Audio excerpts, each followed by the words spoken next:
वक्फ संशोधन विधेयक राष्ट्रपति की मंजूरी मिलने के बाद कानून बन गया, लेकिन इसे लेकर सियासत थम नहीं रही। वक्फ कानून को खत्म करने के लिए सुप्रीम कोर्ट में दांव पेच चले जा रहे हैं। The bill is passed. प्रस्ताव के बहुमत प्रस्ताव के पक्ष में है।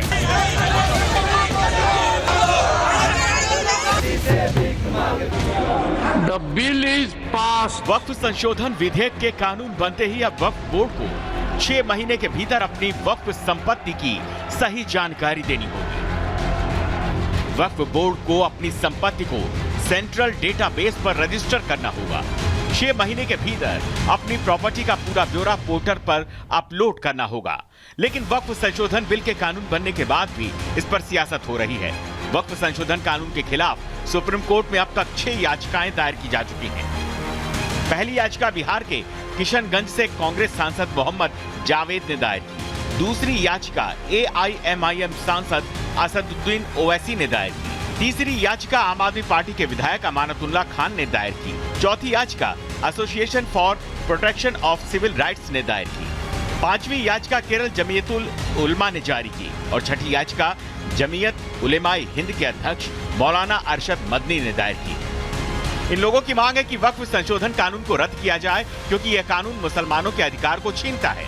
वक्फ बोर्ड का कानून जो है काला कानून है और देश के संविधान की आत्मा पर चोट है। संविधान की मूल भावना राइट टू इक्वलिटी की बात करती है और इसके अंदर पूरी तरीके से मुसलमान के राइट को कुचल दिया गया। कि राष्ट्रीय जनता दल ने इस बिल का जो है, चाहे लोकसभा हो या राज्यसभा हो, कड़ा विरोध हम लोगों ने किया। इस बिल के अगेंस्ट हमारे सारे सांसदों ने वोट किया और हम सब लोगों का मानना है कि यह असंवैधानिक बिल है।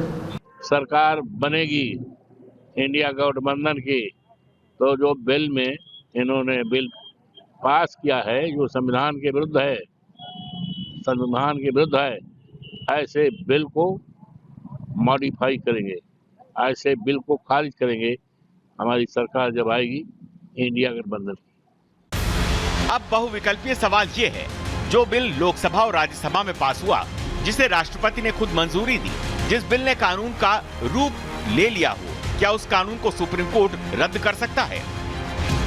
तो आइए इस जटिल बहुविकल्पीय प्रश्न को सरल शब्दों में समझने की कोशिश करते हैं। इस उलझे सवाल का एकदम सीधा और सपाट जवाब है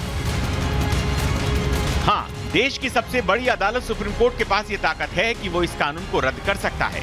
लेकिन समझने वाली बात यह है कि ऐसी स्थिति तब बनेगी जब ये साबित हो जाए कि वक्फ संशोधन कानून से संविधान को चुनौती दी गई है और ये कानून संविधान के कानून को चैलेंज कर रहा है।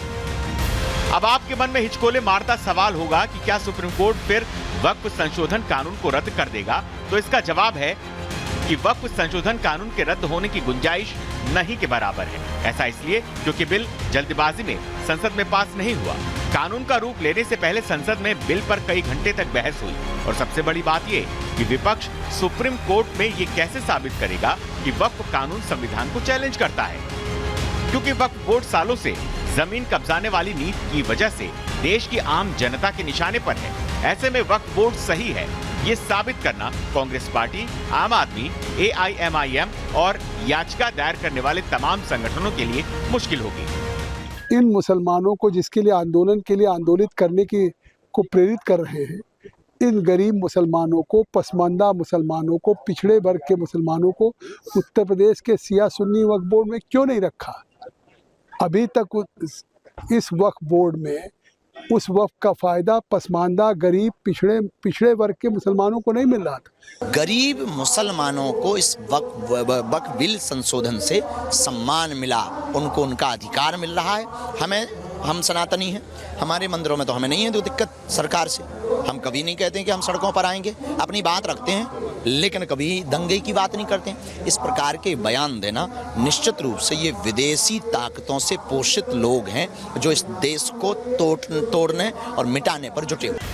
भले ही वक्फ संशोधन कानून को रद्द करना इम्पॉसिबल लग रहा हो, लेकिन हकीकत पे देखें तो कानून का विरोध करने वाले कुछ टूलकिट गैंग इसे रद्द कराने के लिए एड़ी चोटी तक का जोर लगा रहे हैं। देश के प्रशिक्षित शैक्षणिक संस्थान जेएनयू में तो वक्फ कानून का विरोध करने वाले कुछ छात्रों ने वक्फ बिल की प्रतियां तक जलाई और कानून के विरोध में प्रदर्शन किया।